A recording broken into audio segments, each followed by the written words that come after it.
Hello दोस्तों, अस्सलाम वालेकुम। जैसे कि मैं आपका भाई आसिफ अली। तो दोस्तों, आज का जो है लाइव बड़ा दिलचस्प हुआ था।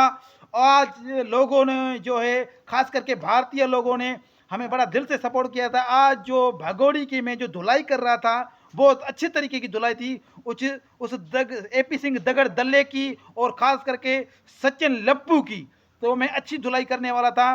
तो आज का जो है लाइव जो है इसलिए कट गया मेरा बीच में, क्योंकि मेरा जो है वो पैकेज जो है वो ख़त्म हो गया था। तो इसलिए ये भगोड़ी खुश ना हो, इसकी बकाया की धुलाई मैं सुबह करूंगा पैकेज करा के, और इंशाल्लाह ताला ऐसी धुलाई करूंगा कि इसको पता चलेगा कि दगड़ दल्ले के साथ कैसे ताल्लुकात किए जाते हैं और सचिन लप्पू के साथ कैसे ताल्लुकात किए जाते हैं, कैसे हीरो बना जाता है। तो ये जो गदर 3 जो गदर 2 जो ये बना रही है ना ये भगोड़ी, इस भगोड़ी को मैं बताऊंगा कि ये गदर 3, गदर 2 या गदर 4 कैसे बनाई जाती है भगोड़ी। तो अल्लाह हाफिज़, धन्यवाद। सुबह तक के लिए इंतज़ार कीजिए।